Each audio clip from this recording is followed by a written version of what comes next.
Before we get started with today's video, I want to give a shout out to Brotherwise Games, who's goodly enough to sponsor today's video. Brotherwise Games is known for making some of the most popular board games in recent memory. Games like we've already talked about, like Overboss, Boss Monster, Night of the Ninja, Call to Adventure, and many more. But one of the more recent games that I've fallen in love with is the Dragon Prince Battle Charged. The Dragon Prince Battle Charged is a tactical miniature strategy game that can be played by anywhere from 2 to 6 players. You come up with your own team of anywhere between 2 to 3 different heroes, characters that range everywhere from Rayla to Ezran to Amaya, Janai, Viren, Claudia, and Soren, as well as the titular Dragon Prince Callum. And the goal is to come up with devastating attacks, as well as defending your other characters on your team in an effort to win the brawl for it all. Now, of course, this board game is based on the same, The Dragon Prince, that you have likely at least seen or heard about on Netflix. This game is awesome, and if you're interested in picking it up, go check out the link in the description or the pinned comment below and pick up a copy for yourself and tell them the Blerd Without Fear sent you. You can't see me, you Stevie, wondering how I reach more evolutions than Evie and make it look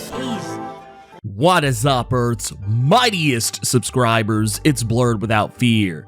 Welcome back to the channel. Alright, today's video, we're going to be talking about X-Men Red #1 by Al Ewing and Stefano Caselli. And in this video, we're going to be talking about why Magneto has left Krakoa to make his new home permanently on Arakko. Also, why is Vulcan returned to his original attitude from story arcs like Emperor Vulcan and War of Kings, as well as answer the question of why Storm was fighting a mysterious doppelganger of herself on Arakko, and why Abigail Brand is trying to make her own X-Men squad, and why Storm thinks a Brotherhood would be better. We're going to talk about all this and more right now, but first, if you want to see more awesome videos like this one, hit that subscribe button. I post multiple videos throughout the week, plus live stream the Blerd Cave every Saturday at 1 p.m. Eastern, 10 a.m. Pacific, so hit that bell button, that way you don't miss anything. With that out of the way, let's talk about X-Men Red #1. One of the first things that I wanted to get out of the way was, what's up with Magneto? Why is he hanging out on Arakko? Well, if you have not been keeping up with my coverage of Trial of Magneto as well as Inferno and Immortal X-Men, the long and short of it is that roughly around the time of Trial of Magneto as well as Inferno, Magneto was already kind of thinking about stepping away from the Quiet Council, and now he has officially, as of Immortal X-Men, stepped down from the Quiet Council. He has basically lost his smile when it comes to Krakoa, to coin an old Shawn Michaels quote. But no, he has lost his love for the dream, and this is something he has even gone back and forth with Xavier about, that Krakoa is turning into something that he didn't dream of creating. This wasn't what he originally wanted, and there are probably some other factors that are going to play into this, namely things like the rebirth of his Quotey Finger's daughter, the Scarlet Witch, who once again is still not his actual legitimate child, but they have now rekindled a more familial relationship with one another since Scarlet Witch was retconned from being a mutant, though that is also kind of nebulous in and of itself, because technically she was resurrected the way mutants are. It could very likely stand to reason she is technically a mutant from this point forward. It's all kind of weird. You just kind of have to go with it. But in the case of Magneto, he is hanging out on Arakko because he wants to find another way, and honestly, he kind of seems resigned to just living the rest of his days on Arakko, and he even refers to the new metal home that he has created for himself on Arakko as the place where he's going to die. Now, of course, all of this is set up against his introduction to a new character, a guy who we later learn calls himself the Fisher King. He is an Iraqi mutant, but he doesn't have any mutant powers, which is highly unusual and also kind of sets us up with a new way of thinking about the Iraqi mutants and just the Iraqi people in general. Not all of them are mutants, apparently, and even the ones that are don't always have mutant powers, or maybe they just have powers that they don't even realize that they have. And yet another misconception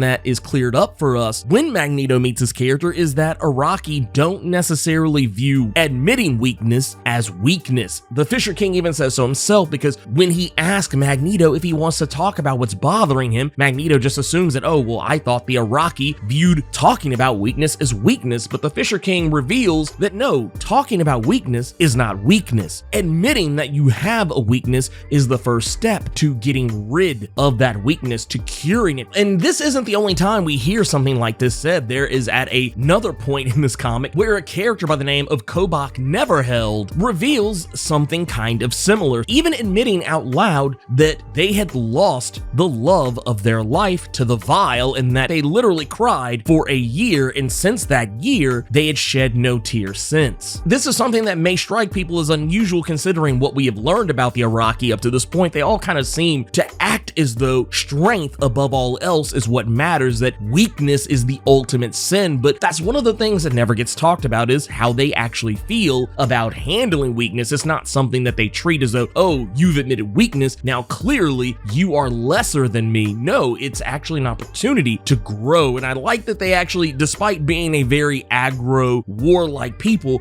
that's actually a very, I guess in a roundabout way, healthy way to look at dealing with your problems instead of pretending that you don't have any, actually facing them and dealing with them. All that aside, the Fisher King is an interesting character to me for no other reason than that when he is first introduced to us, the first thing I thought of was, oh, this must be Magneto just letting himself go. But no, this is a guy who is Arakko born, and I'm kind of hoping we learn a little bit more about him. He seems like such an interesting character to just introduce all of a sudden. But getting away from that and getting more towards the Vulcan side of things, Vulcan has been on a very weird journey ever since around roughly the time of War of Kings. He had led the life of being the Magister of the Shi'ar Empire, and he ultimately ruled the Shi'ar with a fiery iron fist. But the fallout of War of Kings led to him being trapped in the Fault, and we never really learned what happened to him since then. Vulcan was thought to be dead, but when the Arakoan era started, he was alive and well, and no one really knew why. He had this new attitude. He wasn't the same aggro Vulcan that we had become used to. I mean, he did have personality here and there, but it just seemed like he was always ready to fly off the handle at a moment's notice. And what we later learned during the pages of Jonathan Hickman's X-Men, specifically X-Men Volume 5, number 10, is that some kind of mysterious alien creature grabbed a hold of him from the Fault, and this alien creature may or may not have been an actual transport vessel itself, where other more, I guess, human-sized aliens lived inside of it, and they seem to have done something to him, some way broken him apart and witnessed the fire that literally lives inside of him. And for whatever reason, they seem to have done something to that fire, that they even seem to mention that he had true power hidden inside of him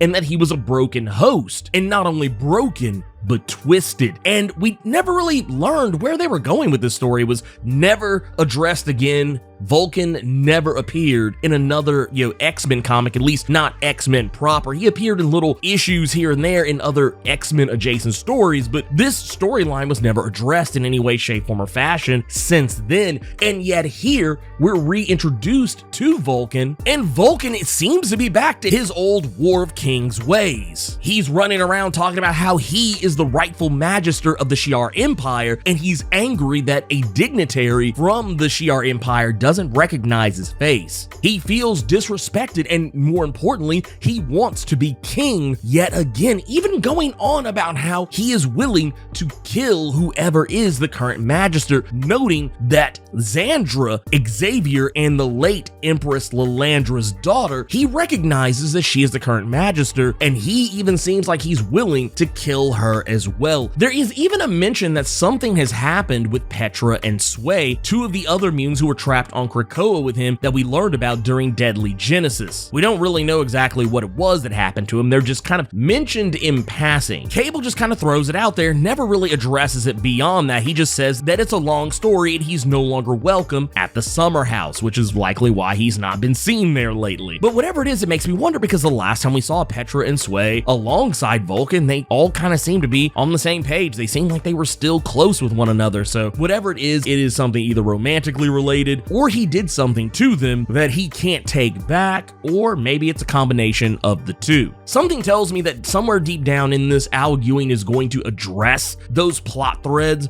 that Jonathan Hickman laid out for Vulcan. We don't really know where it's going to go, but something tells me that those alien creatures that we saw vivisecting him, the same alien creatures we saw manipulating him and seemingly had rescued him from the fault. Something tells me this is going to wind up playing out in this storyline. And one of the things I also thought was pretty cool about this as well is the fact that the character who ends up ultimately taking him down and calming him down, because Vulcan is literally tearing the club up, Thunderbird is the one who steps in and shuts him down. And of course, Thunderbird has no love for Cyclops. They always were at each other's throats back during the Chris Claremont era of X-Men. And of course, since Vulcan is, a Summers brother, he already doesn't like him. And of course, this leads us getting a little more character development with Thunderbird, because Thunderbird in all of this, we haven't seen this guy since 1975 in X-Men 94. He's been dead ever since. He jumped on that plane and the plane exploded. He was trying to sacrifice himself for the greater good so that the rest of the team could survive, and ultimately he died and he was never resurrected. He never came back, albeit we did see him in spirit form, and of course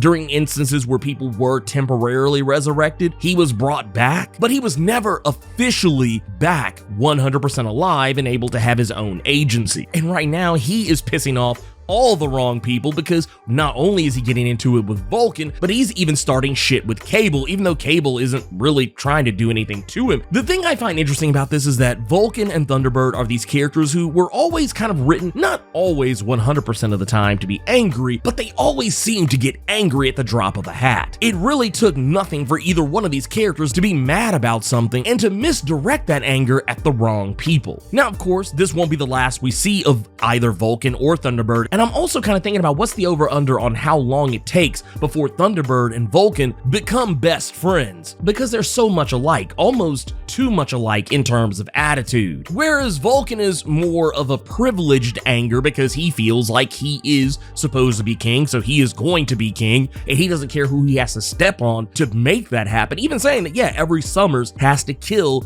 an Xavier and that he's more than willing to kill Xandra, and with Thunderbird making it very clear that he's not going anywhere despite the fact that he has been asked to leave the Red Lagoon. And of course, he's also buddying up with Sunspot, who also first got into it with Vulcan over his aggro behavior in the Red Lagoon. And this is kind of what leads us over to what's going on with Abigail Brand. Abigail Brand has been the leader of S.W.O.R.D. since Al Ewing took over the S.W.O.R.D. series in late 2020, early 2021, and he set up a lot of plot threads with Abigail, and one of the last things that we saw was that she had killed Henry Peter Gyrick, and not only did she kill him, but she had seemingly thrown in her lot with Orchis, and we've seen this play out more over in Jerry Duggan's X-Men recently. She is working with Orchis and she is on their board of directors, and it seems like she's playing both sides of the fence, and it's very difficult to tell whether she actually has any enmity towards Krakoa and its mutants, as well as the X-Men themselves, or if she's just trying to play both sides against the middle, or if she's actually working double agent against Orchis and just not telling anybody. It kind of seems like it's a mixture of all of these things. What side is Abigail Brand really truly on? I don't think we're gonna know until all the smoke is finally cleared. Abigail Brand is not an evil person by nature, and she is even half mutant, but she also has no love for mutants in the way that other mutants tend to. She considers herself more of a spacer than she does an actual mutant. She thinks on a galactic scale, on a universal scale. She doesn't think on a planetary scale. And she's proven over the course of S.W.O.R.D. that she's willing to do whatever it takes, no matter how manipulative, no matter how dangerous, and no matter how much it might harm the people close to her, what few people are. She's willing to do whatever it takes to get the job done. But working with Orchis almost seems like a bridge too far for her. But regardless of whatever that is, she is trying to make her own X-Men team. Now, this could very likely be something she was directed to do by Orchis, because we know that Orchis is also trying to smear the X-Men in some way, shape, form, or fashion. They're trying to make mutants look bad in the public eye, and one of the ways that some people have been trying to make that happen is by using Arakko against Krakoa, the fact that they are a warlike people, that they have on many occasions talked about trying to take over the Earth, and we've even seen in some instances where mutants from Arakko didn't necessarily try to take over Earth, but would try to cause trouble on Earth and they would have to be taken care of. In this particular instance, I almost want to believe, especially since she's trying to get Storm in on all of this, she's trying to convince Storm that she needs her to lead this new X-Men team, a team that is representative of Arakko, a team that can actually take care of the issues that Arakko has, namely instances like what happened in the Red Lagoon earlier in this issue between Vulcan, Sunspot, and Thunderbird. Abigail claims that she wants to put together a team that can, as she quotes, can be a controlling influence for Arakko to basically do the things that the X-Men used to do on Earth, like being a good example to all others and trying to protect the people. She thinks that Arakko needs exactly that. Now, Storm doesn't want any part of it, and it's probably largely to do with the fact that she doesn't trust Abigail Brand, but also more importantly, it's because she's also been dealing with her own things. Now, Abigail does have her pegged incredibly right. Storm has done a lot of things recently to cement herself as the regent of Arakko. She has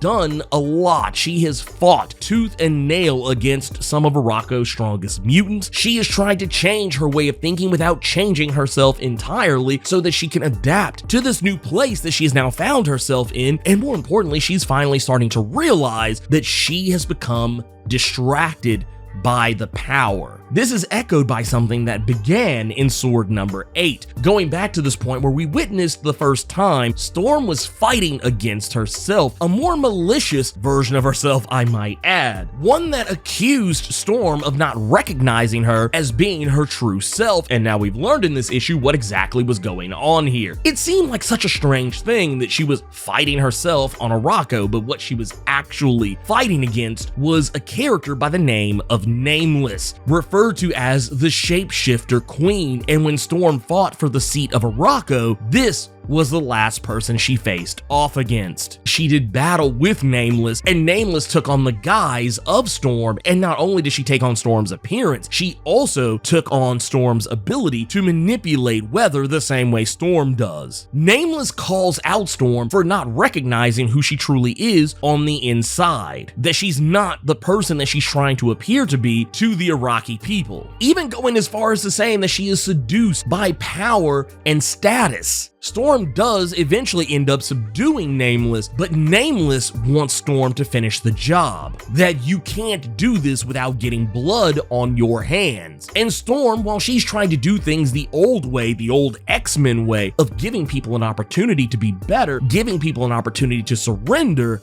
Nameless takes that opportunity away from her, using Storm's own abilities to seemingly kill herself, even going as far as to say that you are not of Arakko, that you weren't there when the wars were going on, that you didn't bleed with Arakko, but if you want to be of Arakko, you have to know the cost. And those were her final words to Storm, and this has been weighing on Storm ever since. And a lot of the stuff that came up previously in Jerry Duggan's X-Men number 9, the whole thing about voting as to whether or not Arakko is going to return to a Mint and take back Otherworld, or if they're gonna stay and operate in a peacetime era for the first time in ages, Storm has to do something that she thought she'd never have to do. And for those that don't know, Storm being the region of Arakko, she actually gets to have one more vote than all others on the Great Ring. Everyone else has seemingly voted for war, while others have voted for peace. Some of the characters that voted for war wouldn't surprise you. Characters like Tarn the Uncaring, he most certainly voted for war. He was very obvious about the fact that he wanted war. But the characters who actually helped build Planet Arakko during Planet Size X-Men number 1, characters like Lactuca and Subanar,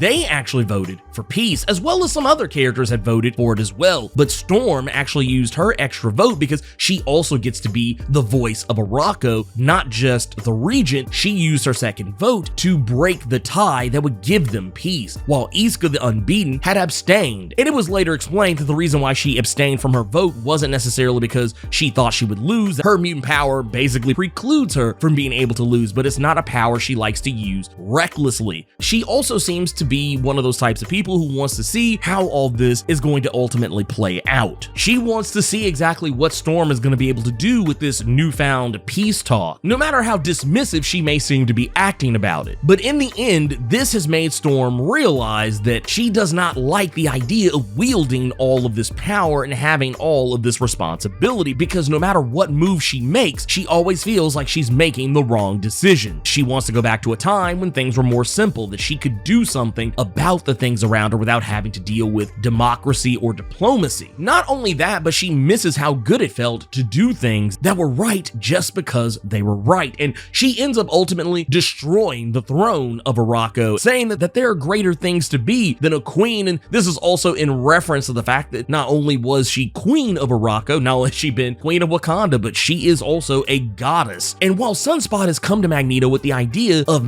reforming the X-Men, like making an X-Men team on Arakko, no different than the idea that Abigail Brand was also talking about earlier, albeit Roberto is wanting to do this for very different reasons, Storm is thinking something along the same lines. Roberto thinks that Mars needs its own X-Men. Not only that, he knows that Abigail Brand is up to something. He doesn't trust her. He doesn't know exactly what it is she's doing, but he can tell that she is scheming something. And at the end of the day, there is something that he says that kind of further leads me to believe whatever it is that Abigail is trying to do, whatever it is, it's not going to end well for anyone on Mars. And that if Krakoa is anything to go by, how it is already falling into shambles, Mars won't be long behind it. And that is why Storm thinks that the X-Men are not what Mars needs. Storm believes that if Abigail Brand wants to create the X-Men on Mars, she's going to create something that is very likely not going to be in anyone's best interest, and Storm thinks the only way to combat that is to bring something to the table that can counterbalance it. And this is why she wants to rebuild the Brotherhood. Not the Brotherhood of Evil Mutants, just the Brotherhood of Mutants. The main idea here is that Storm probably realizes just as easily as Sunspot and Magneto do that the Iraqi mutants would likely see an X-Men team, a Quody Fingers X-Men team, as just being more Krakoans trying to tell Arakans what to do. And while the original Brotherhood of Mutants was technically a villain group, the idea behind what the Brotherhood stood for under Magneto, which was basically fighting for the rights of all mutants, that's something that I think the Iraqi could get behind, or at least a remixed version of it, a version of it where their Krakoan brothers and sisters are fighting to represent them, but in a way that at least in some way speaks to their sensibilities. This will very likely not be an X-Men team as we are traditionally used to. This is very likely going to be a team that, while yes, they are going to be doing X-Men shit, they are very likely going to be doing it with a little bit of Iraqi flair, in hopes that the Iraqi mutants will respect what they're doing and also maybe get on board with it. A team of X-Men coming in and trying to police them is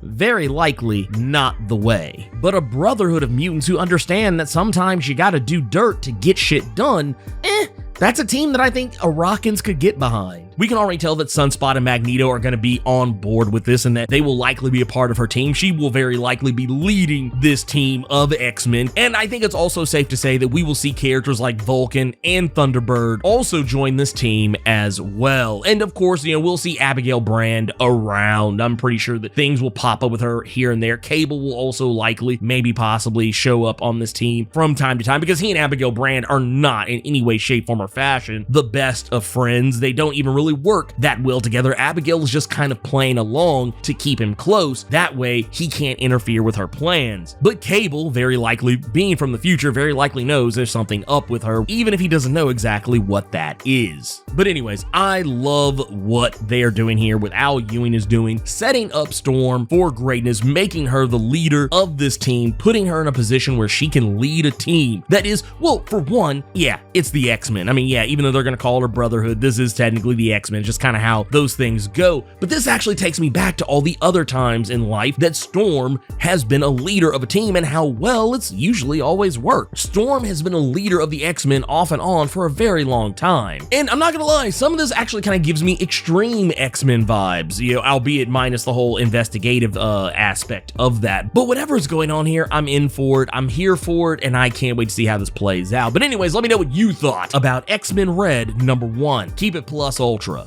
and sound off in the comments.